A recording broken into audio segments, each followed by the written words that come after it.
A seguir, Raio X. Oferecimento Consórcio Grampal. Reconstruindo cidades, retomando vidas.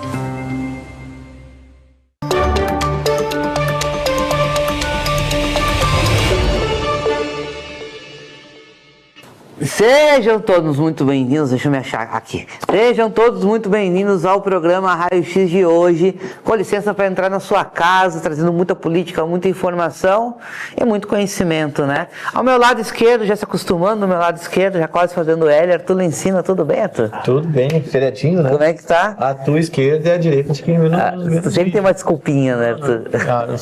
A gente vai agradar todo mundo. Agrada todo mundo. Então eu tô à direita do vídeo, é isso? Eu tô à esquerda do vídeo e à direita. No vídeo tu é canhoto. Entendi. Canhoto. Dia especial hoje, Arthur, dia da conscientização, da consciência negra. Eu tenho um amigo para trazer aqui, um amigo que a gente brigou no início, porque ele não me dava entrevista. Sim. Depois a gente acertou as pontas, né? Ele te deu um cartão vermelho? Não, cara, não. E disse que era ruim quando ele apitava, ele não aceitava cachorro. Como é que tá, Machagas, tudo bem?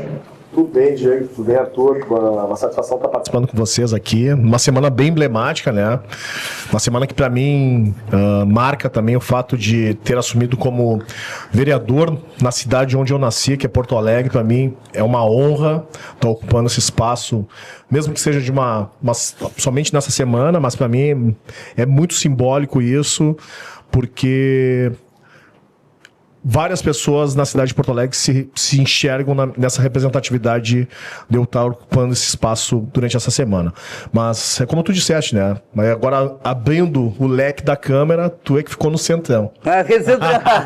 Bom, viu? Eu fiquei no centrão. Márcio, eu queria... Não tem como fugir dessa pauta, porque tu é dessa bandeira, tu é um cara que é um militante, um combatente dessa pauta, né? Se tu estar como vereador hoje, não é surpresa, porque tu fez uma votação muito boa. Tu vem nesse campo político há muito tempo. O que te trouxe para a política? Tu tinha uma carreira consolidada como árbitro, depois tu podia ser comentarista de futebol, né? Sim. Tu foi para uma TV, mas tu quis militar nessa bandeira. O que tu faltou ali para ti? Não, eu vou para ali por causa disso. Bom, na realidade eu atuei durante 15 anos como árbitro de futebol, né? E para mim foram 15 anos satisfatórios, independente de alguns fatos que aconteceram, né? E o que decretou o término da minha carreira aos 37 anos, em 2014, lá se vão 11 anos desse fato, né? Fatídico que aconteceu na Serra Gaúcha, em Bento Gonçalves. Mas a questão da política, e aí eu digo não da questão partidária, mas a questão política, ela sempre foi muito viva na minha vida desde sempre. Eu não tinha filiação a partido nenhum, sempre me vi, né, para um lado mais esquerda, porque as pautas e as lutas e as abordagens, eu tenho uma identificação muito maior, né, com a esquerda, né, mesmo que daqui a pouco algumas não andem da maneira como eu gostaria que andassem, e inclusive a pauta racial. Eu acho que o país poderia ter um carinho muito maior para que a gente pudesse ter, sim, uma reparação histórica de tudo que aconteceu com a população africana que foi trazida para cá, e automaticamente eu, como um afrodescendente, né, eu sofro ainda alguns resquícios do período da escravização. Óbvio que eu não tenho mais a chibata, os açoites que aconteciam naquela época, mas eles se apresentam de outras formas, pela falta de oportunidade, pela matança em grande número, né, que acontece no nosso país com a população negra. Então, o que me traz para a política é exatamente isso, tentar fazer com que essas políticas que eu acredito que sejam, né, essenciais, não só para a população negra, mas para os pobres também, que vivem nas periferias e sequer têm um saneamento básico, elas comecem a acontecer, porque é indigno chegar num lugar da cidade onde as pessoas não têm banheiro, né, não tem calçamento, muitas vezes dia de chuva tem que botar um calçado ou colocar botar uma sacola plástica no calçado para conseguir chegar até a via asfaltada para pegar o seu ônibus e ir lá trocar, porque não tem calçamento, não tem saneamento. e ao mesmo tempo, em algumas partes da cidade, tudo funcionar de uma maneira adequada, né? E eu acho que esse seria o propósito, e esse seria o ideal de uma cidade harmônica, onde as pessoas todas tivessem essas condições e oportunidade de se desenvolver. Márcio, vamos entrar um pouco no campo histórico. Eu só para história, tu sabe, história, sabe? Quer perguntar? Antes de tu voltar na história, tu falou do fato que aconteceu na Serra Gaúcha. Sim. Só pra quem não lembra, eu não particularmente, eu não lembro. Tu era um guri na época. Mas Não, eu- e não joga bola. Não joga mas bola. eu acredito que seja algo ligado ao racismo. Sim, o que aconteceu em 2014, né, foi um episódio que foi o que decretou realmente o término da minha carreira. E não foi a primeira vez, Não, né? não tinha sido o primeiro episódio, já tinha passado por outros, em 2004, 2005, 2006. Só que 2006 a 2014, eu meio que adotei uma técnica de arbitragem de não aquecer mais no campo, né, para evitar os xingamentos racistas, mas não foi o suficiente, porque no dia 5 de março de 2014, quando eu fui apitar um jogo em Bento Gonçalves, no estádio Montanha dos Vinhedos, lá, né, do Esportivo de Bento, eu fui xingado antes de começar o jogo, no final do primeiro tempo, antes de começar o segundo tempo e no final da partida. E, para minha surpresa, quando eu fui pegar o meu carro, que estava no estacionamento de acesso único e exclusivo de funcionários, dirigentes e jogadores, e além da arbitragem, eu encontrei meu carro com as portas amassadas a pontapés, cascas de banana sobre o capô, e quando eu fui dar a partida do meu veículo, caíram 2 bananas do cano de escapamento. Então, para mim, ali foi a gota d'água, fiz a denúncia, fiz o enfrentamento, achei que a Federação Gaúcha de Futebol, naquele momento, fosse comprar essa briga e me dar um amparo, muito pelo contrário, viraram as costas para mim, e eu fiquei sozinho, como se eu não pudesse revelar aquilo que tinha acontecido lá, né? Que foi o questionamento do Francisco Noveleto, que era o presidente da federação na época, me perguntando por que eu não havia comunicado ele antes de ter feito a denúncia publicamente. E eu disse que era uma questão muito pessoal, né? Que eu não precisaria do aval dele para fazer isso. Ele disse, não, mas tu tá expondo o clube, o meu amigo, que é o presidente do Esportivo de Bento Gonçalves, a competição e o Estado. E aí eu perguntei para ele, eu como é que fico nessa história? Ele disse, bom, vocês estão acostumados com isso. Se o problema é o teu carro, eu pago o teu carro. Agora tu tá fazendo uma tempestade num copo d'água. Como se a importância maior fosse o meu carro. Culpa da vítima. Fosse o meu carro. Então ali eu vi que eu não tinha mais espaço dentro daquele ambiente, porque quando a gente vai pro Tribunal de Justiça Desportiva, que é o TJD da Federação, e o advogado de defesa do esportivo, óbvio que ele vai defender o clube, mas ele ousa dizer dentro do tribunal que chamar negros de macaco não seria ofensivo, porque eles estão acostumados com isso, mas se deparar com um veículo com as portas amassadas a pontapés, isso sim é doloroso para um homem, conforme a propaganda dos postos de Ipiranga, porque brasileiro é apaixonado por carros. Ali eu vi que eu não tinha mais espaço dentro daquele ambiente, né? Porque a minha vontade como ser humano e cidadão era quebrar a cara dele, né? E eu fui seguro por um amigo advogado que estava me acompanhando e disse, cara, não faz isso, porque ele está querendo exatamente te desestabilizar emocionalmente para vender a ideia que tu é um homem negro, agressivo, violento e não tem equilíbrio emocional para lidar com as adversidades. Vamos embora, que o melhor que tem que fazer é isso. Advogado em audiência, cara, eu tenho raiva de advogado em audiência, principalmente o meu advogado em audiência, porque a gente quer reagir e ele só bota a mão, sabe, tu fica vendido, apaziguar, né? assim, por mais que o sangue suba. E ali eu percebi, é melhor, aquele velho ditado, né? Os incomodados que se retirem. O único incomodado naquela situação fui eu, né? Porque passaram-se 11 anos, né? A Federação Gaúcha de Futebol tentou fazer nos últimos 2 anos aí um tal de protocolo zero, que não funciona para nada, porque os casos continuam acontecendo. Então, no meu entendimento, são coniventes, né? Não tem vontade alguma de mudar isso, e eu acredito que a mudança ela vai vir através da política, por mais demorado que seja também, mas é através de uma imposição, de uma lei, de um cumprimento de uma lei, aí sim as coisas vão andar. Agora já estamos nessa pauta aqui, Márcio, a gente tem acompanhado muito, hoje o alvo é o Vini Júnior.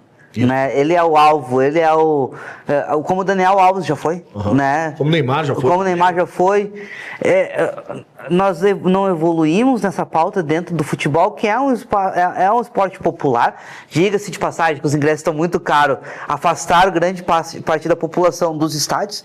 É só quando precisam de clube que fazem promoção a R$10, tu sabe disso, né? No desespero que aí apelam pro público, né? Isso aí, apela pro povo, né? Que e a gente vê também os índices técnicos da seleção decair, porque a gente não vê mais aquela... Eu sou apaixonado pela seleção brasileira, né, Marcelo? Eu também já fui mais. Né? Hoje eu não consigo mais ter toda essa...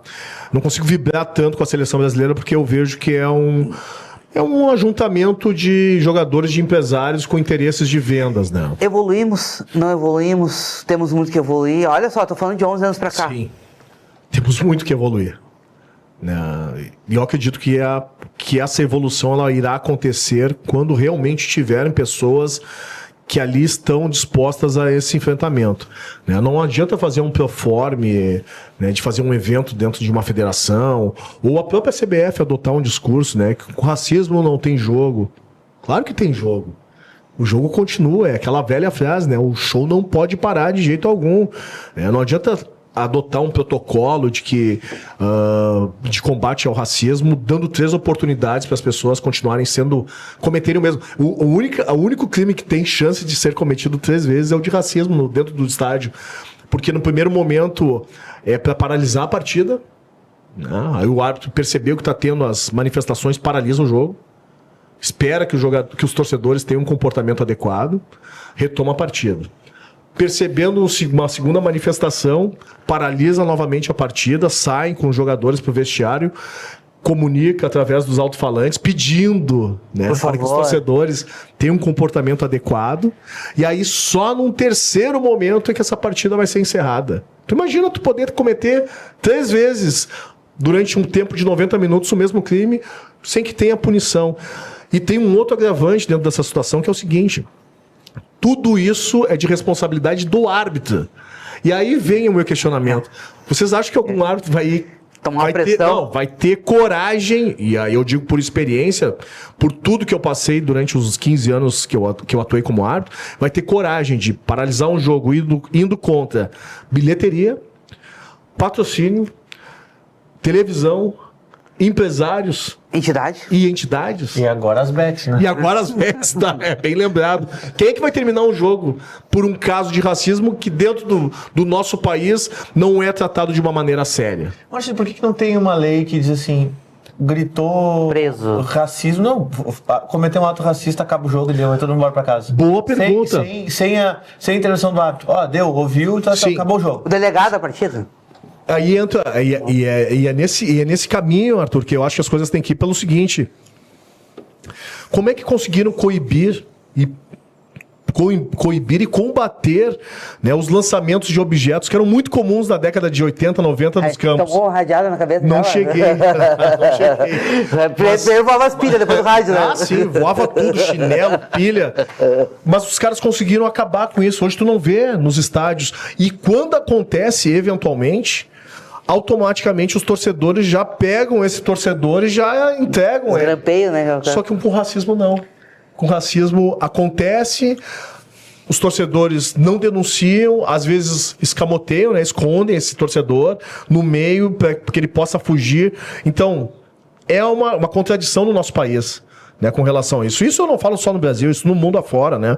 Porque às vezes a gente também tenta botar o dedo na moleira na Comebol, que não faz nada quando tem os jogos de times brasileiros contra times sul-americanos. Mas se dentro do nosso país a gente não tratar essa questão também como prioridade, né, em termos de lei, tu ir pro estádio pra torcer, cara, ok, sabe? Agora tu ir pra xingar uma outra pessoa pela cor da pele, por ela ser de um outro estado, né? Como aconteceu no último final de semana agora, não sei se vocês acompanharam, em Santa Catarina, torcedores do Avaí xingando os torcedores do Remo, né? Chamando de morto de fome. Como é que vocês vieram pra cá? Vieram de jegue, gastaram todo o salário, tu desprezar uma outra pessoa por ser de uma outra região. Cara, isso é deplorável, deplorável.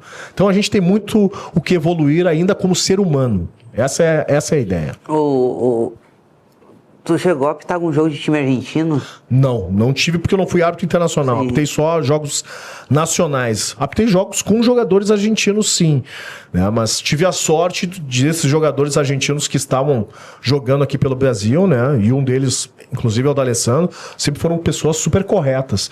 Nunca usaram desse artifício, dessa estupidez, né? Que muitas vezes é usada para desestabilizar e tentar menosprezar outra pessoa usando esse artifício aí do racismo, da xenofobia, da homofobia. Sim. Mais alguma questão sobre futebol? Eu vi uma polêmica essa semana. Ah, sim, do vídeo? No vídeo, tá no Brasil todo. Quer falar um pouco sobre isso? Eu não vi. Tá, explica Não, como eu tenho uma crítica muito forte com relação ao futebol hoje. E não é somente sobre a compra e venda dos jogadores, né? Eu vejo uma questão de estratificação social e racial nos estádios latente, né? Quem é que senta na tribuna, quem é que senta no camarote, quem é que senta nas cadeiras, né, sociais ali, nas arquibancadas sociais.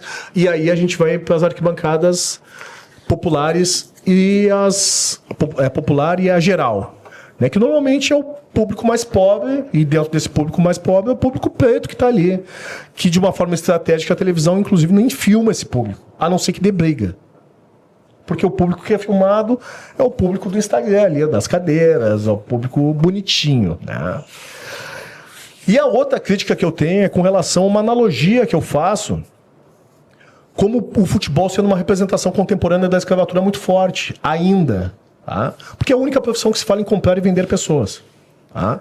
Então, se partilham corpos em percentuais, né? 50% do fulano, 50% do beltrano, o sujeito perde a sua subjetividade, ele se torna uma moeda de troca e de venda, né? E o modus operandi é o mesmo, são os europeus, né? Ou os países ricos que vêm no Brasil ou nos países subdesenvolvidos da América do Sul ou no continente africano, e ao invés de encher os navios negreiros, como aconteciam, enchem em aviões, levam esses atletas a preço de banana, né, para a Europa e distribuem. E a prova disso, né, viva, inclusive, é a seleção francesa, que na Copa de 2018, dos 23 jogadores, 18 eram filhos de imigrantes africanos. Ou africanos direto, né? Africanos tipo direto. uma Maculelê. Só que eu recebi uma enxurrada de críticas, né? Porque foi um vídeo que foi postado pelo TNT Esportes. E aí tem um personagem aí, tipo um Holiday de Porto Alegre. O Jota. Não conheço, não tenho a mínima vontade de conhecê-lo, que faz um desserviço total. Ele é tipo um Stephen, assim, o personagem do Django Livre, aquele do Samuel L. Jackson, né? É o cara que ama muito mais o seu dono. O seu amo, né? O seu amo do que a si mesmo. Então, ele tenta todo o tempo depreciar pessoas negras quando tem algum tipo de posicionamento, né? Fala de uma forma caricata, né? Eu não falo daquele jeito, né? Tia Pluma, né? Não sei o quê, sabe? De uma forma até menosprezando as outras pessoas, né? E aí viralizou esse vídeo. Eu recebi na segunda-feira, me mostraram enquanto eu ia assumir ainda na Câmara dos Vereadores. Tu viu isso? Cara, já vi. Não vai mudar o meu ânimo aqui, não vai me irritar em absolutamente nada. Ele tá no papel dele, porque ele é bancado para isso. Né? Ele é bancado para isso e, tá fazendo o papel dele, tá ganhando os likes dele, tá ganhando vários seguidores. E é do jogo. Né? O Capitão do Mato, ele se manteve, né, muito forte no período da escravização, porque ele achava que por ele andar dentro da Casa Grande, ele seria aceito, quando na realidade ele era tolerado. Né? Então, historicamente, esse personagem sempre foi muito vivo, foi mantido porque é de interesse que hajam essas pessoas, né, que sejam contra os movimentos negros, que sejam contra pessoas negras que estudam, que sejam intelectuais, porque esse tipo de personagem ele vende muito mais do que o intelectual. Sobre a questão do futebol, eu nunca tinha feito esse raciocínio de pra lá, pra cá, as pessoas... Esse programa, ele abre a cabeça. Eu penso o seguinte, às vezes um menino com 17 anos vale milhões. Isso deve ser para um menino de 17 anos, deve ser absurdo, né? Pra família e tal.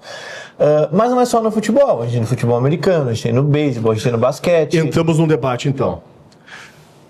Quando tu entra nesses outros esportes, há uma diferenciação muito grande. Por quê? É inevitável que a gente faça um comparativo, principalmente com o esporte americano. Nenhum atleta nenhum atleta americano se torna profissional antes de fazer o high school, o college e o universitário. Se qualificar, né?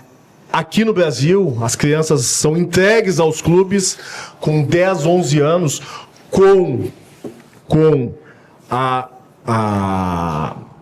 me fugiu a palavra agora. Com a obrigatoriedade de mudar o cenário financeiro das suas famílias. Então, tu imagina tu entregar um filho para um clube com 10, 11 anos, porque tu sabe que tu vai ter a garantia, pelo menos, das 3 refeições certas, né? Que é um café, um almoço e uma janta, e um colchão no alojamento para dormir, né? Mas em contrapartida, esses clubes não têm nenhum tipo de obrigatoriedade na questão da escolarização desses meninos, né? Que simplesmente deixam de estudar. Deixam de estudar para tentar um sonho. E eu não estou dizendo que as pessoas não têm um sonho, eu também tenho. Tive os meus e tenho os meus sonhos. Só que essa situação, ela acontece muitas vezes com os filhos de quem? De quem é pobre e de quem é preto, né? Porque infelizmente no Brasil, né, o esporte, a cultura, né, eles são a salvação da pobreza, né? Não se vê através do estudo uma mudança significativa na sociedade. Porque se a gente for comparar, quem é que vai ter grana para pagar um colégio particular, né? E eu falo no país inteiro, uma mensalidade de R$2.500, R$3.000. Cara, não é quem... Pobre, mesmo que ele tenha bolsa de estudos para estudar nessas escolas, ele não tem nem como se manter nesses espaços. E aí, quando tu fala nessa questão desse menino, né, 17, 18 anos, realmente, ele pode ser a salvação e vale milhões, mas a gente está entrando num caso que é uma exceção. A gente não está entrando num total. É óbvio que é sempre bom enaltecer o exemplo positivo, mas a grande maioria dos atletas não consegue passar por esse funil. Eu não vou citar nomes, né, porque eu acho que nem me deram autorização para isso, mas eu conheço vários garotos, né, da minha época, inclusive quando eu comecei, que foram seleções brasileiras, sub-15, sub-17, sub-20, era a promessa, e vai jogar, e vai ser o 10, e vai ser o craque. Cara, com 20 anos os clubes mandaram embora. Mandaram embora. Não ficaram. E aí, quando tu cai numa realidade, tu imagina assim, ó, vamos fazer uma analogia, tu tá no Moinhos de Vento morando, tá? Até os teus 20 anos, tô bem, né? Moro num bairro bacana, né, na Playboyzada e tal. Com 20 anos eu te digo assim, cara, olha só, não vou mais te manter o teu aluguel, agora eu consigo bancar o teu aluguel lá no Rubem Berta.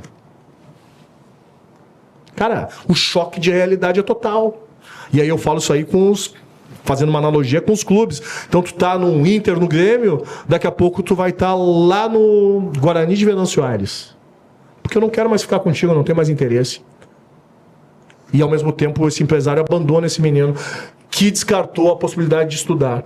O grande problema no Brasil é isso. Chegar e ser coerente com esses atletas e dizer assim, olha, tu é um atleta para jogar uma Série C, uma Série B, tu não é um atleta de ponta, porque até os 15 anos... São poucos, né? São pouquíssimos. Os de ponta são poucos. São poucos, né? Mas dá para fazer uma carreira bacana. E tem uns ruins aí que conseguem chegar aí, mano. O empresário. Tem empresário aí que é melhor que o David Copperfield aí, os caras são mágicos, né? Não tô desmerecendo os atletas, mas a gente, quem acompanha futebol e vê quase que diariamente, sim, tem uns caras que, não vestiriam camisa de Grêmio e de Inter na década de 80, 90, de jeito algum. De jeito algum.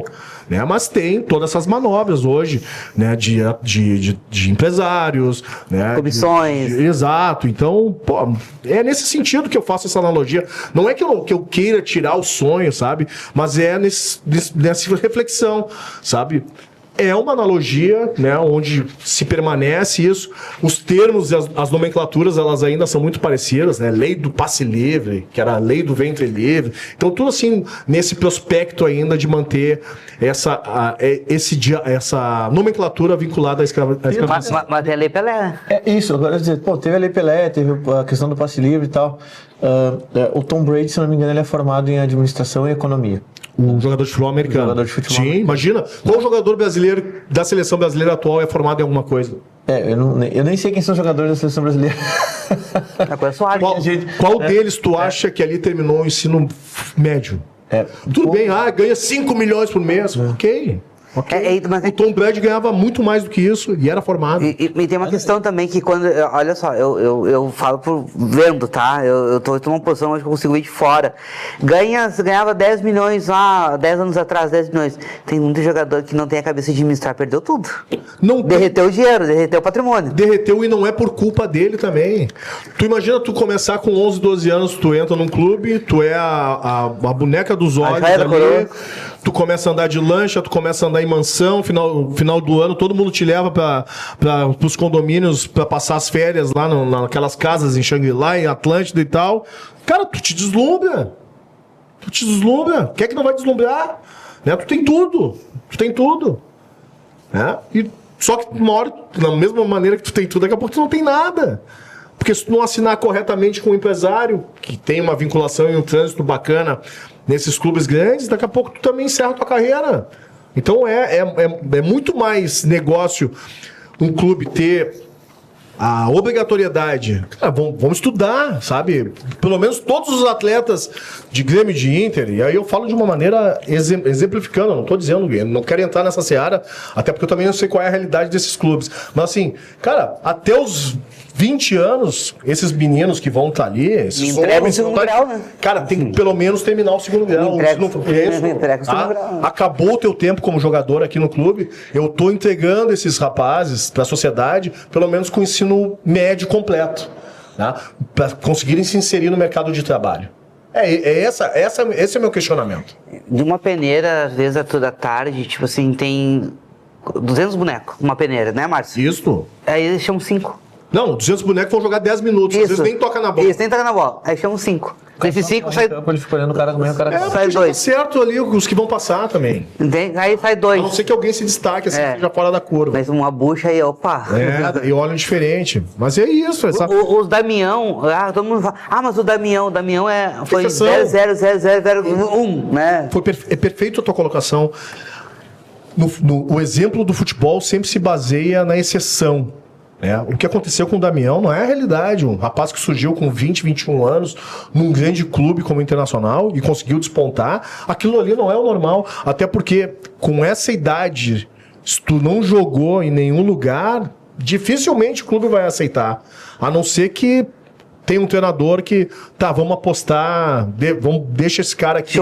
Deixa eu ver se realmente ele é tudo isso. No caso do Damião, o cara tinha uma aptidão física tremenda. Era um cara do meu tamanho, 1,90 m, forte, rápido. No início tinha muita dificuldade tecnicamente, né? E foi aprendendo isso. Cara, se tornou um goleador. E na primeira oportunidade que o Inter teve também Sim. Vendeu. Porque já estaria velho para o mercado europeu, para o mercado de fora. Então, essa é a analogia, né? Eu acho que quem ali... Óbvio que a crítica ela é válida, e eu não estou nem aí, porque eu passei a minha vida inteira sendo criticado, até na época em que eu era árbitro de futebol, ela é válida, mas é uma questão de reflexão, sabe? Eu não lembro se eu xinguei, tá, Márcio? Deve ter xingado. Se tu disser que não, é mentira. Eu não lembro. Só nesse negócio da escolaridade, eu fui pro ChatGPT e perguntei pra ele, né? Pedi a lista da última convocação e, cara, é sinistro. Todos que estão aqui na lista tá escrito sem registro público de graduação. Sem registro público. E tudo fonte de, o GE, SPN, SPN Sports, tudo assim, aí vamos lá pro Vinícius Júnior. Não há faculdade, escolaridade básica citada. Colégio Odete Sampaio do Rio de Janeiro. Para tu ver como esse assunto educação no esporte brasileiro, ele é baixíssimo, né? Ele nem se exige. E o Márcio o rapaz que me criticou, é esse o meu ponto. Eu não estou dizendo que as pessoas não tenham que sonhar. Você tem que sonhar. Eu sonhei quando eu era criança também. Sonhei em querer jogar futebol, em querer jogar no Maracanã, querer jogar, né, em grandes clubes. Mesmo eu não sendo um atleta frustrado na minha vida, né, até porque a minha modalidade foi o basquete, que eu joguei por mais tempo e me oportunizou, inclusive, estudar no colégio para fazer um segundo grau, sendo um aluno bolsista, depois ingressar numa universidade, sendo um aluno bolsista. Aí você mas tu não foi rico. Não sou rico. E não tenho essa aspiração de ser rico. Com 49 anos eu não sou rico. Eu sou um trabalhador como qualquer outro no Brasil. É isso. Então eu não posso iludir, né, uma criança e colocar um peso para uma criança de 11, 12 anos de que ela vai transformar a vida daquela família. E inclusive tu tá tirando isso, até se a gente fizesse um comparativo, né, seria um trabalho infantil e legal no país, né? Tu depositar tudo em cima de uma criança para ela mudar a realidade de uma família. Daí também nós vamos para as novelas. Isso, deixa pra lá. Isso é o enredo pros noveleiros, deixa pra eles.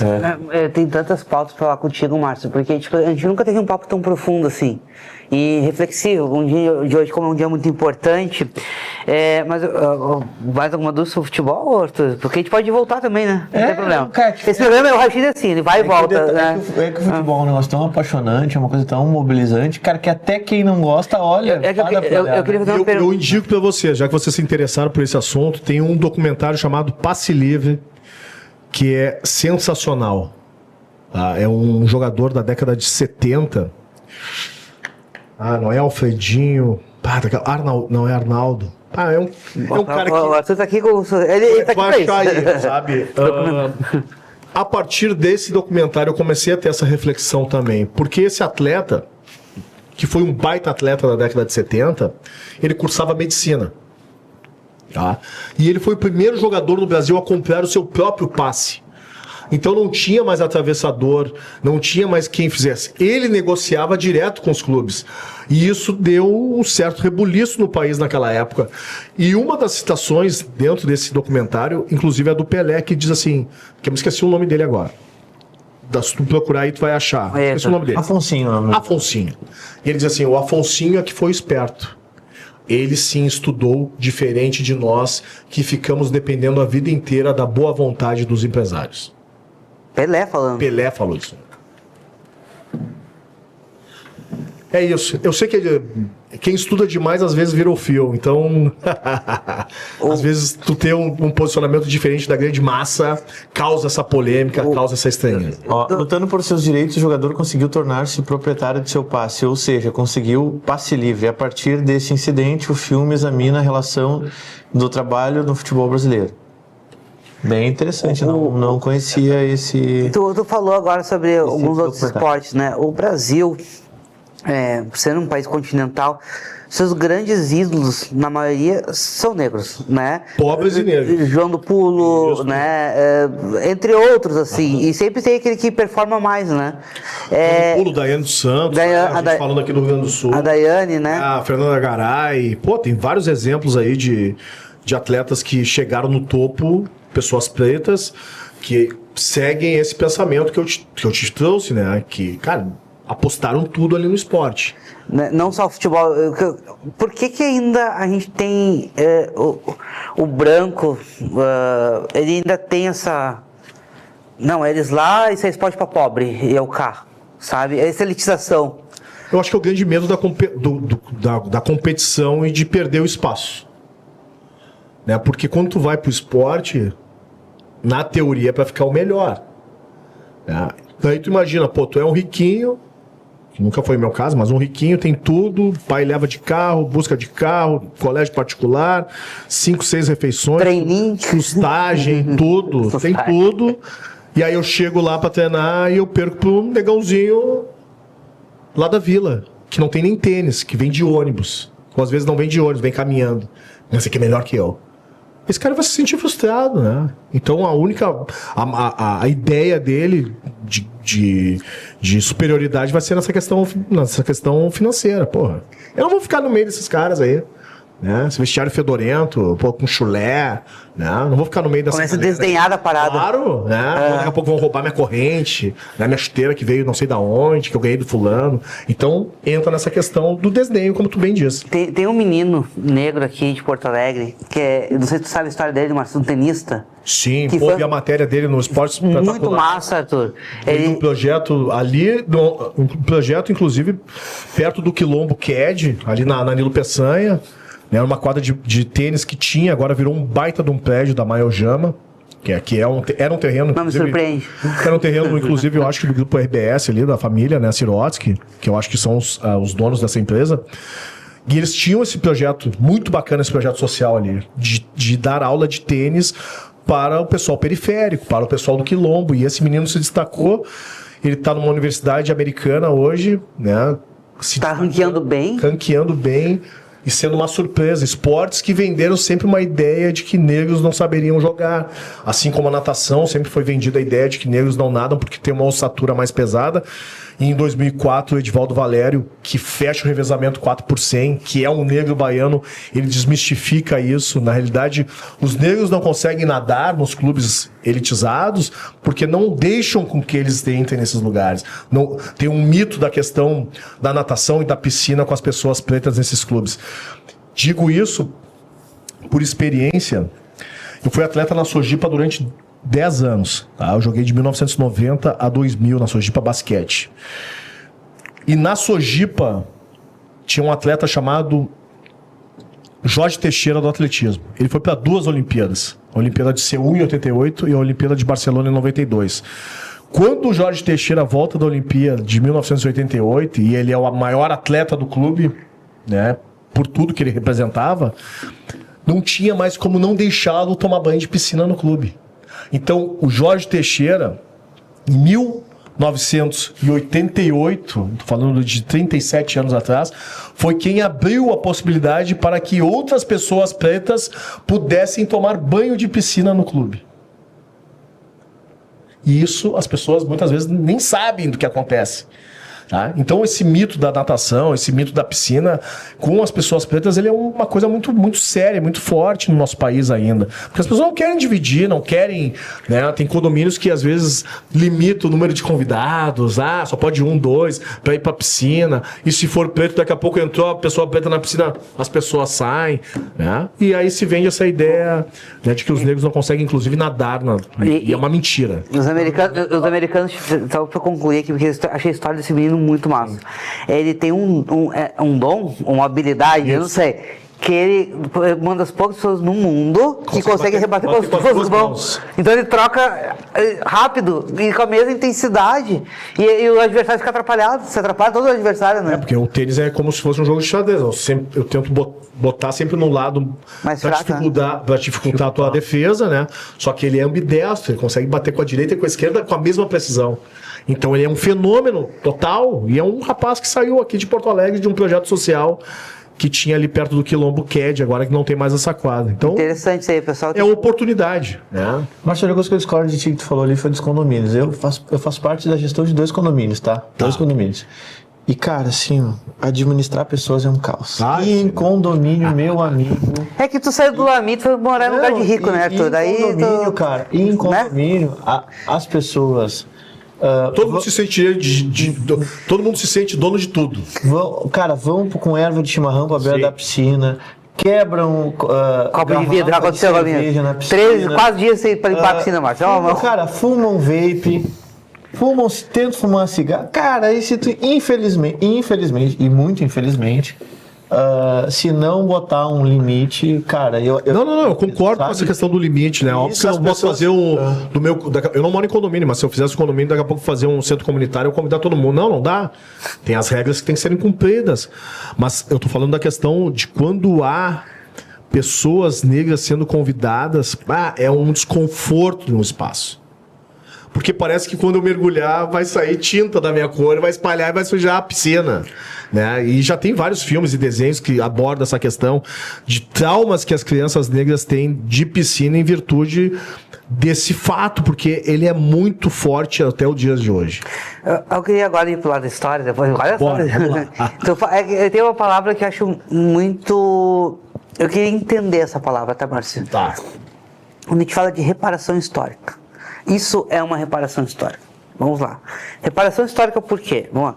Porque o negro foi escravizado durante 350 séculos, né? Isso. Quando a princesa Isabel, ela liberta, ela faz ali a assinatura, e a elite do Brasil diz para ela, você libertou os negros, porém perdeu o trono.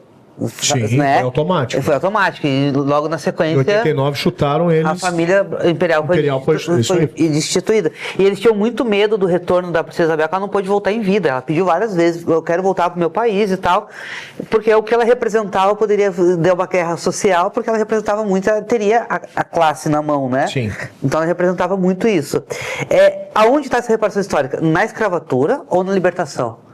Porque o negro, quando foi libertado, ele não teve o direito de nada, né? Ele tá liberto. Tá, e o After Day, amanhã, o que tu vai fazer? O que a gente, Né? o que a gente fala bastante, né? O 14 de maio, o Te Vira Negrão. Te vira, né? Te Vira Negrão. Abriu o portão, te vira, agora vai embora. Mas vou embora pra onde? Não teve políticas públicas para a população escravizada, para a população africana e os brasileiros que já transição, Márcio? Não houve absolutamente nada. Em contrapartida, teve sim com os imigrantes europeus. A colonização. Da colonização, que vieram para o Brasil, e eu não estou dizendo que não tiveram trabalho, trabalharam sim bastante, mas tiveram a possibilidade de receber terras, porque havia um processo de embranquecimento no país. Pô, como é que nós vamos fazer com esse monte de preto que ficou agora aqui, né? Que se não vão ser mais nossos escravos, nossos serviçais. O que a gente vai fazer com essa gente? Esses caras vão ter que ser exterminados. Como é que nós vamos exterminar? Cara, nós vamos fazer uma política de eugenização. Nós vamos trazer pessoas bregas da Europa, que viviam num colapso, né? Muita gente doente, muita gente pobre, cara, começaram a vir, e eu não estou dizendo que sejam culpados, muito pelo contrário, também sofreram, tanto não, mas sofreram um descaso e um desprezo de serem mandados para cá. Porque, tipo assim, vão apostar a vida de vocês em outro lugar, em outro país. Na real, essas pessoas saíram de guerras, de corridos, pobreza, isso. Fome. Mas tu acha que naquela época tinha esse raciocínio, assim, de vamos fazer uma higienização? Tinha. A elite? A elite. A elite nunca aceitou, né, a população negra. Ela queria a população negra única e exclusivamente para manter a sua riqueza, a construção do seu patrimônio. Né, se fosse coerente a elite, automaticamente os caras, esses caras trabalhando para nós 350 anos. Né, nós vamos dar pelo menos 1 hectare para cada família poder se desenvolver. Né, mas não, os caras foram libertos em teoria, porque a Princesa Isabel também não foi tão boazinha assim, ela fez por uma exigência da Inglaterra, né? A Inglaterra, por uma questão econômica, que já não negociava mais com os países que mantinham a escravização, deu um checkmate, se continuar tendo escravo no país, cara, nós não vamos mais negociar com vocês. E aí veio o termo para inglês ver, porque Isso. proibiram os navios negreiros, mas eles continuavam cruzando. Então, isso é para inglês ver. Não né? em grande quantidade, né? Porque os últimos navios negreiros que trouxeram para o Brasil, eles já vinham meio com cargas específicas.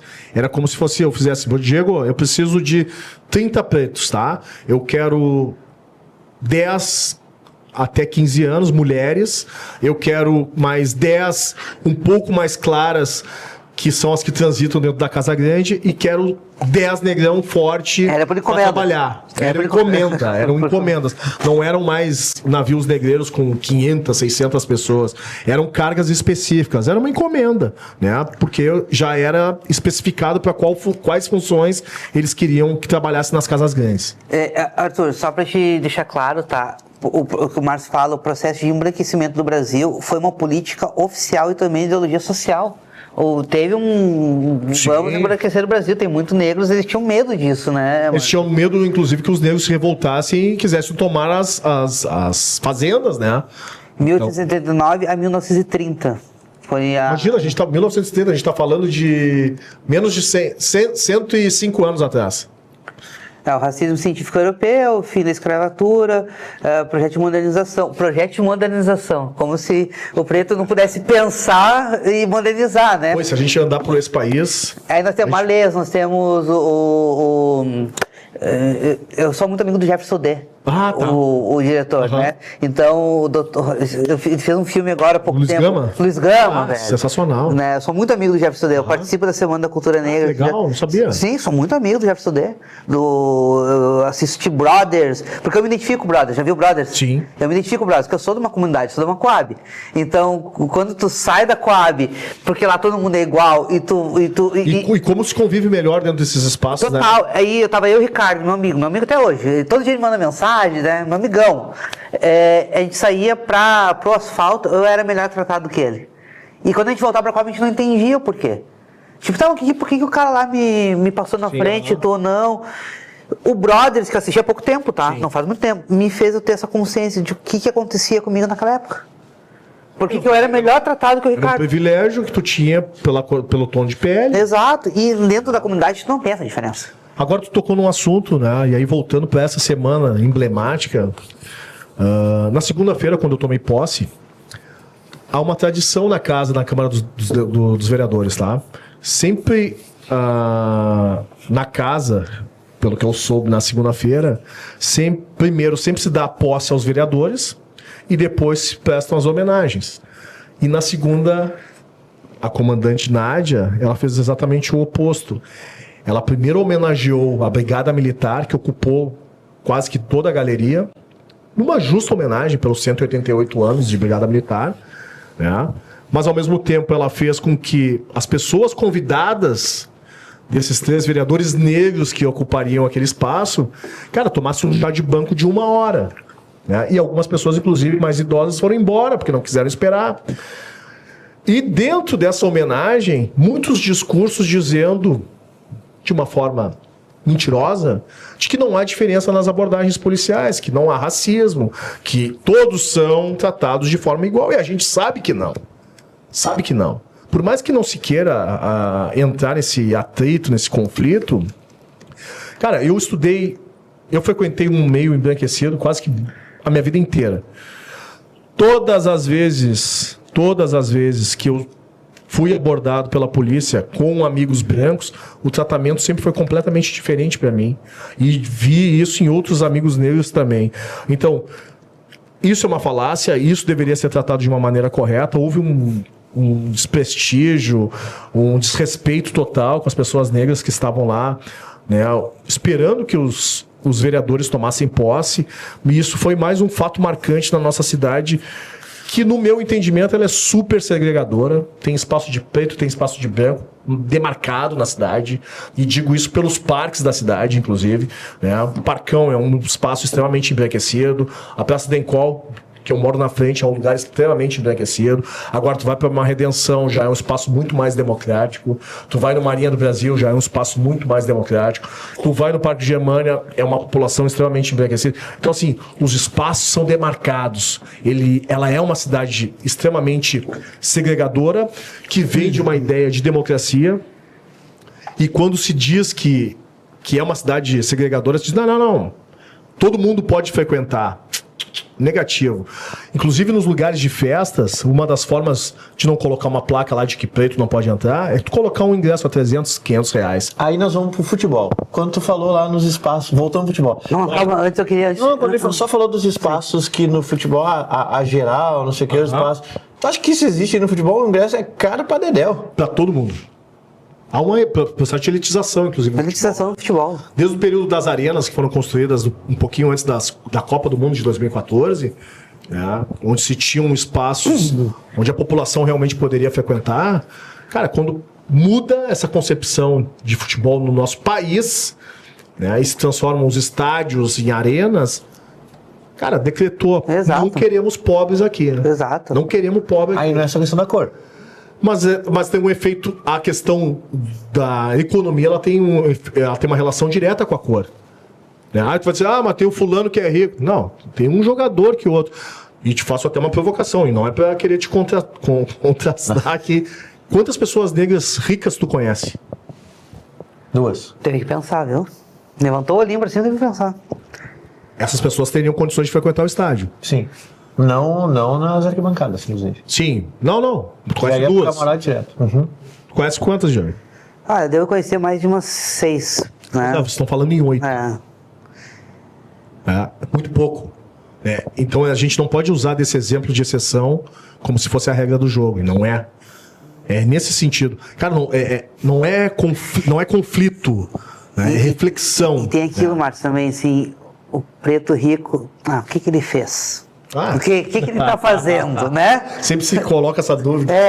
Tem esquema aí, não é? Óbvio.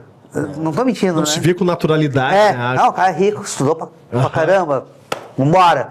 O que ele fez? Qual é o esquema ali da parada? Sempre se coloca uma dúvida. É.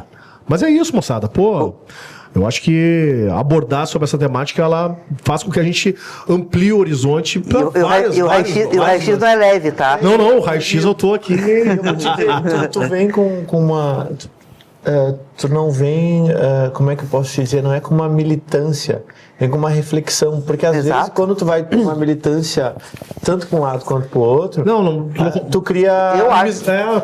tu cria tipo essas pessoas como é que bloqueio, né? Eu acho que eu vou te, não é um ranço, tipo, Não, que bom que tu fala isso. Cara, eu convivi. Eu não sou periférico. tipo assim, eu não tenho culpa de ter nascido branco. Não, nenhuma. Eu não sou. As pessoas sempre adotam um discurso assim, cara, eu não sou periférico. Sabe, por mais pobre que eu tenha sido e seja, né? Porque eu também não sou um cara rico, né? O que os meus pais puderam me proporcionar foi a questão da educação. Tá? Minha mãe é uma professora aposentada do Estado, né? Dudu Leite acabou com a carreira dela e com a aposentadoria dela. Meu pai meu pai já faleceu, meu pai era engenheiro do Daer. Então, cara, os meus pais sempre diziam assim pra mim e pros meus irmãos: o que eu posso oportunizar pra vocês é o estudo, para que vocês sejam pessoas que tenham reflexões, para que vocês sejam pessoas que contestem e não aceitem as coisas assim, de uma maneira tranquila. Cara, tu viu que tá errado? Fala, né? Não aceita. Eu não tenho esse ranço, não. Eu convivi minha vida inteira quase com pessoas muito mais com pessoas brancas do que com pessoas pretas. Então, a minha ideia é exatamente trazer para uma reflexão. Não adianta tu querer botar o dedo na tua cara para dizer, tu é branco, tu é isso, tu é aquilo. Não, cara, não vai me solucionar absolutamente nada. O que vai me solucionar é eu conseguir te trazer uma ideia assim, pô, esse negão tá me trazendo um negócio que realmente faça Tô pensando. vou pensar. Eu acho, o Matheus Gomes, por exemplo, que eu me dou muito bem com ele usa disso como um artifício, como uma maneira de... Não, porque é preto, é preto, sabe? Quando morre o cara lá no Carrefour, Sim. Eu levanto a bandeira e digo, eu sou o primeiro em importar e dizer, bota aí que foi racismo. Pode botar. E aí meus jornalistas, não foi. Pode botar. Foi porque nenhuma pessoa branca passaria por aquele tipo de situação. Aquilo tomou... Nenhuma pessoa seria abordada daquela maneira, com soco. Pô, cara, a quantidade de soco na cabeça que aquele cara recebeu, sabe?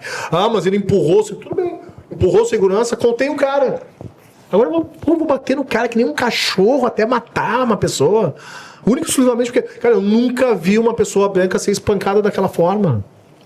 E não vou ver. Não vou ver. E não é a questão, cara, ele agiu de maneira incorreta, foi desrespeitoso. Até acho que no vídeo ali tentou empurrar os caras, tentou dar um soco no cara. Cara, dá um passapé no cara, põe o cara no chão.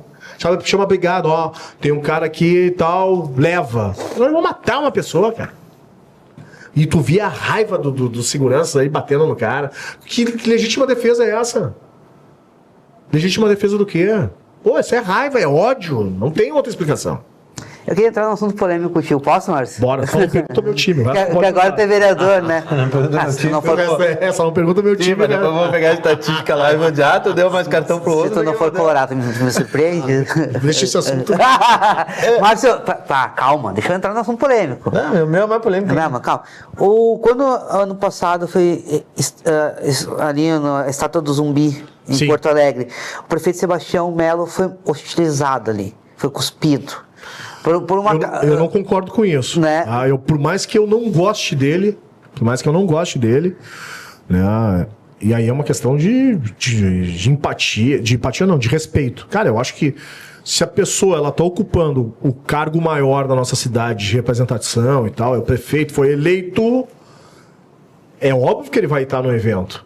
É óbvio que ele vai cortar lá a faixa, né, para fazer a inauguração da estátua né, que foi inaugurado ano passado. Cara, eu não concordo com aquilo que aconteceu. Eu acho um desrespeito total. E se eu quero ser respeitado, eu não posso fazer aquele tipo de atitude, ainda mais com uma autoridade. A secretária de Cultura, Liliana teve aqui e ela disse que ela, mulher negra, foi cuspida por homens e mulheres negras. Eu não tava lá, eu não vi, mas eu... Tipo assim, sabe disso? Eu automaticamente, se ela tá dizendo, é óbvio que eu vou acreditar nela. Né? Ela disse que estava nessa inauguração, tá? Sobre essa inauguração. Mas isso, a comunidade negra de Porto Alegre, a bancada negra, os militantes, não excluem certa parte da população fazendo esse tipo de gesto? No meu entendimento, não pode compactuar com isso, né? Como é que eu quero ser respeitado. Né? Eu quero andar de uma maneira tranquila nos espaços, né? Eu não posso achar que aquilo ali é normal, porque daqui a pouco vai acontecer acontecer comigo. Por que eu vou num lugar e as pessoas vão querer cuspir em mim, vão querer me empurrar, vão querer bater? Porque eu tô ali, cara, eu tô ocupando o espaço. Né? O espaço que todo mundo briga pra ocupar, ela tá ocupando. E não é porque ela tá no governo atual que eu vou menosprezá-la, porque aí faz parte da democracia. Né? Eu não posso achar que todos os pretos vão concordar com o que eu tô falando. Né? E ao mesmo tempo, por discordar de outras pessoas pretas, não quer dizer que eles sejam meus inimigos também. Então, essa a virada de fio que muitas vezes acontece de criar uma animosidade, uma raiva. Pô, não tem sentido, sabe? E é isso, não concordo, não acho. Eu tenho total repúdio a esse tipo de atitude. Seja contra o prefeito, seja contra a secretária, seja qualquer pessoa. Discordar é natural. Agora, eu agredir, cuspir, né, rechaçar, vaiar, pô, meu... Porque o 20 de novembro, tu só gosto de história que ela vai falar. né? O 20, a ideia, o embrionário dele surge aqui em Porto Alegre, a nível Brasil. Oliveira Silveira. Oliveira Silveira, ele é o primeiro cara falando Dia da Consciência Negra. Isso, e ela vai... até para tirar a ideia da data do 13 de maio. Que é essa data que para a negritude ela não significa essa abolição, né? A abolição ela é simbólica, uma abolição que até hoje os negros não tiveram essa tal liberdade tão sonhada. Né? Então, na ideia, né, esses caras muito de vanguarda, muito muito à frente do tempo, né? Oliveira Silveira, Dr. Cortez, né? o José Carlos Cortez, né? Os caras são os griots da negritude aqui em Porto Alegre. Esses caras começaram a pensar, qual é a data? 20 de novembro, cara, dia do Zumbi dos Palmares. Sabe, que foi o cara que conseguiu fazer a primeira sociedade negra lá no Quilombo e tal. Nós temos que homenagear essas lideranças. Então a ideia foi essa. Mas esse conflito, né, que aconteceu o ano passado, eu sinceramente eu fiquei muito chateado, porque foi uma forma, inclusive, de potencializar quem adota um discurso de que preto não gosta de preto, né, que eles mesmos não gostam de si mesmo, porque dá essa ideia, óbvio que a gente, por ter um tom de pele, às vezes um pouco parecido, mas não quer dizer que a gente tenha que pensar igual, mas a gente tem que ter respeito. Né? As pessoas brancas, elas conseguem se relacionar de uma maneira, mesmo sendo contrárias umas às outras, sem atacar os outros. Né? E a gente tem que ter esse mesmo comportamento. E aí tu acaba repetindo aquilo que eu não quero que aconteça comigo. Exatamente. Isso para mim. E tem hoje, né? A gente tem inúmeras formas de protestar contra um agente político. E eu acho que, por exemplo, tu como é árbitro, eu acho que um negro cuspir no outro é um negócio mais... É mais violento ainda, né? Porque tu tá repudiando nojo quando tu tá escarrando em alguém, sabe? Tipo, assim, que é igual a ti, né?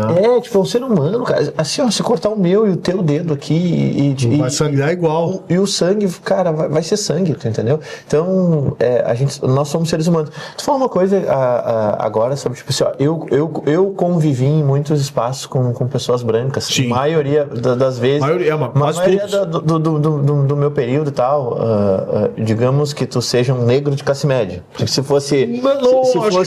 Não diria isso. Seria um negro que meus pais entenderam desde sempre que a ideia da educação e do esporte seriam os melhores aliados. Sim, tu não tá na periferia. O grande medo dos meus pais era...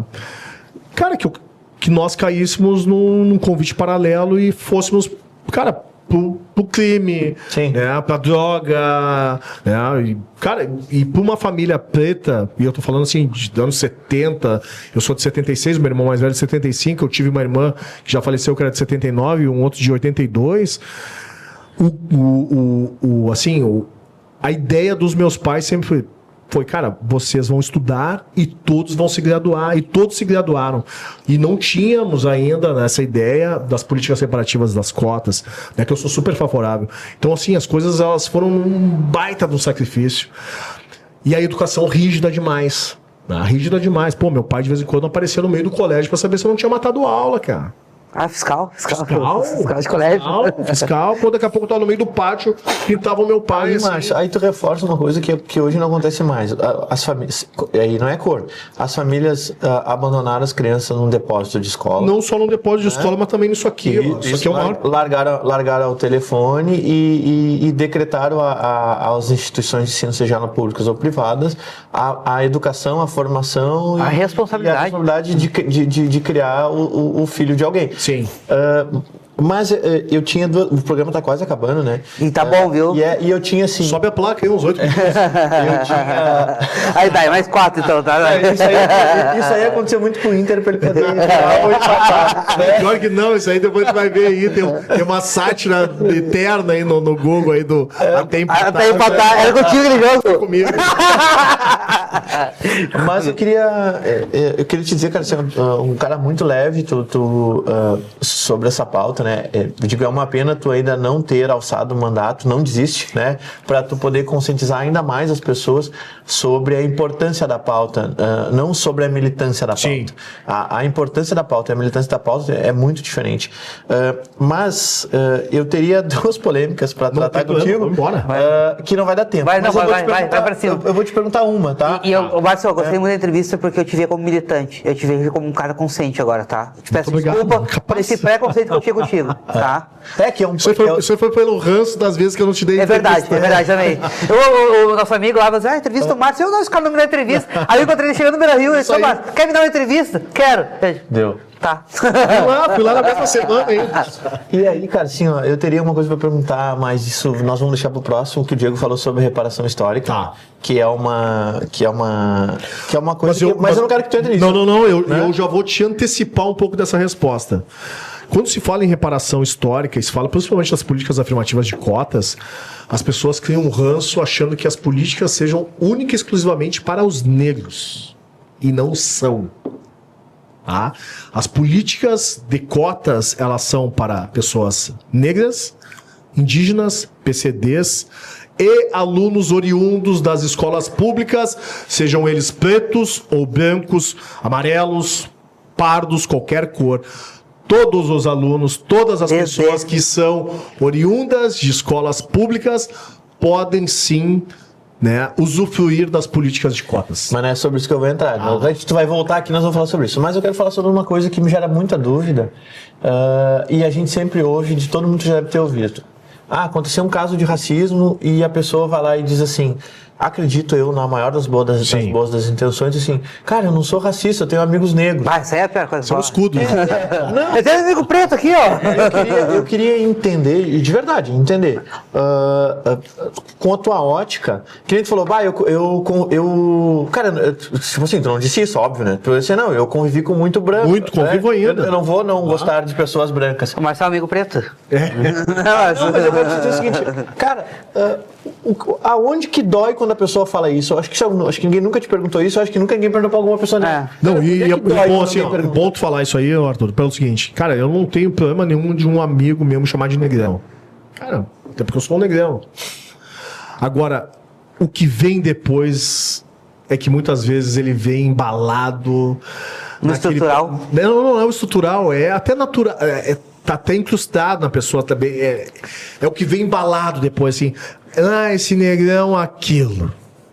Esse negrão não sei o quê. Pode falar, Márcio, fala, porque a gente tem que exemplificar. Esse negrão, tipo assim, esse negrão de merda, esse negrão fedorento, esse negrão não sei o quê. Cara, quando entre camarada, meu, é óbvio que vai ter. Negrão, joga, chuta, né? Ou tá ali junto, cara, é natural. O problema é o que vem depois, quando principalmente tá num momento de raiva. Que daí as pessoas perdem completamente o fio da meada. Né? E um dos xingamentos, né, quando eu assim, me irritava muito, quando eu ia apitar e eu via na serra, era volta pra África, volta pra selva, macaco, escória, lixo, e uma fala que pra mim era o que me pegava e me deixava com muito mais raiva, que era quando os gringos principalmente diziam na serra assim, matar negro não é crime, é adubar a terra. Cara, isso me pegava de um jeito que me dava vontade de pular aquela cerca e sair no soco com os caras. Mas com uma maturidade, uma inteligência emocional aguçada, mas muitas vezes machucada, eu conseguia tirar de letra um pouco disso. Mas é isso. O me machucava era nisso. Não o cara me chamar de negrão. Pô, e aí, negrão? Pô, beleza, tá. Cara, isso aí não me machuca em absolutamente nada. Né? Porque eu sei que é uma coisa genuína, uma coisa que não está sendo para me ferir. Né? Eu consigo ter esse discernimento quando vem uma fala, quando é para depreciar, e uma fala quando ela é genuína, bacana. Bom, cara, acho que foi um programa incrível. O convidado. Não, a gente vai fazer. E daqui a pouco, Márcio, ano que vem a gente vai criar alguns debates. Eu gostei muito de participar aqui conosco, tá? Porque tu é um cara que me trouxe uma consciência muito maior hoje. Tu fez valer o nome do dia. Te agradeço, Arthur, pelo convite, participar aqui do programa Raio X. Né? Eu já tinha conversado anteriormente com a tua produtora, né? Parabenizando a estrutura. Eu tinha ido lá na Lima e Silva, lá já era uma estrutura bacana. Essa aqui ficou melhor ainda, esse estúdio amplo, né? De repente a gente pode conversar mais adiante sobre futebol, sobre outras coisas. O papo, ele é amplo, tá? Ele não se restringe única e exclusivamente. E uma das coisas que muitas vezes eu leio assim que me chateia, esse cara só fala disso. Não só falo disso, cara. Eu posso falar o assunto que tu quiser, a hora que tu quiser, sobre qualquer tema. Porque eu não me limito única e exclusivamente a falar sobre a pauta racial. Apesar dela ser muito importante para mim e ter um impacto na minha vida que faz com que eu traga essa pauta frequentemente. Mas eu falo sobre esporte, sobre cultura, sobre lazer, sobre cinema, sobre música, sobre política, sobre o que vocês quiserem. E exatamente isso, Márcio. Eu tinha uma visão contigo não tão profunda que nem eu tô tendo agora, de consciência, velho. E isso é importante, tu tem que ter mais lugar de fala, tu tem que ter mais espaço de fala. Sim. Espaço de fala. Vai para tuas vezes e fala sobre tudo. É o que a gente falou aqui. Olha o espaço que tu teve aqui para poder expor as tuas ideias. E isso é importante. Aí tu vai buscar o que te faltou ali na frente, que tu sabe que faltou pouco. Faltou pouco. Tu vai buscar, porque tu vai começar a atingir camadas de pessoas que vão dizer assim, putz, esse cara fala comigo, velho. Tu entende? Cara, eu vou te dizer uma coisa. Aqui no programa me parece me é claro que tu pode representar uma galera silenciosa que tem muito ranço de quando a pessoa usa uma deficiência, uma falta, ou uma cor, uma sexualidade, ou um gosto musical, ou um gosto cultural, para tentar jogar eu contra o Diego, por exemplo. Sim. A gente é um eleitor e diz assim, cara, tu gosta, eu sou gremista, ele é colorado. Você diz, não, divide. E me pareceu que tu não é um cara assim, tu é um cara que, tipo, tu abraça todas as ideias. Tu tá disposto até a ouvir o xingamento. Vai dizer assim, tu quer me xingar, me xinga, mas eu vou te, né, eu vou te rebater, vou ter um contrapor. Não vou te xingar, eu vou te contrapor e tu vai entender. Me pareceu isso, e eu acho que daqui a pouco é isso que te faltou pra sair pouco daquela não faltou só isso, faltou grana também, né? Aí pimentada que você tirar mais ou mais. Porque concorrer, pra quem tem essa ambição, concorrer não é nada barato. Não é nada barato. E também nós podemos entrar nisso na questão financeira e econômica pros negros e pras mulheres. Cara, nós temos um monte de coisa marcado pro próximo programa. Breve, tá? Seja breve, né? Não vai ser nem raio-x, vai ser dissecar, né? Vamos dissecar agora o espaço pra gente abordar um outro tema. A Dai tá ansiosa ali porque tem previsão do tempo, é isso, Dai? Tem previsão do tempo, confere a previsão do tempo de hoje para que possamos ter um dia incrível, um dia bonito. Vamos lá.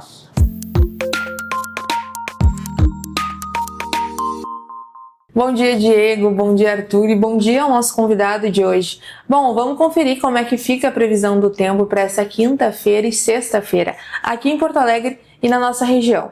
A previsão do tempo para Porto Alegre indica que a quinta-feira será de sol com algumas nuvens, com temperaturas entre 15 e 25 graus. Na sexta-feira o sol predomina, mas com aumento de nuvens ao longo do dia, e as temperaturas variam entre 15 e 33 graus. Na região metropolitana, Canoas terá hoje um dia mais quente que ontem, com sol e muitas nuvens à tarde, e temperaturas entre 15 e 32 graus. Em Guaíba também faz mais calor que ontem, com mínima de 16 e máxima de 31 graus. Já em Novo Hamburgo, o dia será de sol com aumento de nuvens, com mínima de 13 e máxima de 31 graus. Na Serra Gaúcha, Farroupilha terá temperaturas mais elevadas que ontem, com mínima de 12 e máxima de 28 graus. Em Bento Gonçalves, a tendência é semelhante, com mínima de 13 e máxima de 28 graus. Em Garibaldi, os termômetros devem ficar entre 14 e 29 graus. Então tá, pessoal, esse é a previsão do tempo de hoje, dia incrível, dia da consciência negra. Eu vou indicar alguns filmes nas redes sociais, porque eu sou um cara... Posso indicar um? Indica, óbvio. Faça a Coisa Certa, do Spike Lee. Pra mim é um dos melhores filmes que tem. Já assistiu Infiltrado na Clã? Também. Cara, já viu, Arthur? Pra quem não sabe, o Infiltrados na Clã, fiquei sabendo depois, aquele ator é o filho do Denzel Washington. Sim, Esse é um baita de um ator, Cara, baita filme também. Infiltrado na Clã. Eu vou dar um spoiler do filme, assim. O cara, ele é um agente do FBI que tá infiltrando. Ele tá. Infiltrado numa polícia. A polícia racista. No condado. A polícia racista. E ele tá investigando os caras da clã. E então ele é excluído da polícia. E ele tem um amigo que é judeu. Isso. Ele tem um amigo que é judeu. E ele começa a negociar com os caras, dizendo assim: não sei o quê, nós temos que pegar os negão e matar, nós temos que fazer isso, não sei o quê. Aí quando vê, só que ele não pode ir das reuniões, ele manda um amigo judeu. E os caras começam a desconfiar da voz, né? Isso, é porque tem voz de a entonação da voz, né? Não, com voz de negrão não dá, vai ter que ser a voz do outro. Porque o afro-americano, e eu já li sobre, ele tem diferenças na voz e tem lugares que não aceitam falar com atendente negro porque o cara identifica na voz. Identifica na tonalidade da voz, né? E aí tem que ele bate a foto que ele abraça os caras da clã. Agora tu contou, vou ter que encerrar essa. Na minha época de acadêmico de educação física, eu trabalhei 2 anos e meio no Hospital Psiquiátrico São Pedro. Tá? Então, foi um período sensacional, fazendo atividade física com os pacientes. Por isso que tu virou árbitro. Também. eu já tinha virado um pouco o fio. E aí tinha uma paciente, me esqueci o nome dela, uma senhora pretinha assim, e ela era deficiente visual, não enxergava nada. E toda vez que eu passava por ela no pátio do hospital, ela me chamava. Meu filho. Ela me identificava pelo perfume, pelo cheiro. E ela me chamava assim, meu filho. Eu disse, oi, tudo bom e tal. E aí uma vez ela começou assim, tu é branco? Daí eu, o que a senhora acha? Eu acho que é. Porque tu não tem voz de preto. Voz de preto. Eu disse, eu sou igual a senhora, bem escura. Ela começou a rir. Cara, uma história assim sensacional desse período. Pá, cara, a gente pode conversar um monte de coisa. Eu já trabalhei em hospital psiquiátrico, trabalhei em centro comunitário na Vila Mapa, trabalhei com a Playboyzada também em academia. Então, cara, eu conheço Porto Alegre porque eu girei muito, agradeço muito a antiga e extinta Carris, que para mim era a melhor empresa de ônibus do país, que fazia transportes transversais de ponta a ponta na cidade e com uma passagem tu girava essa cidade. Bom, vamos lá então, vereador Márcio Chagas, obrigado pela presença. Muito obrigado pelo espaço, por esse bate-papo bacana, e um excelente dia da consciência negra para todos, de muita reflexão. Arthurzito, voltamos amanhã? Voltamos amanhã, convidado, entrevista bombástica. Bomba. Né?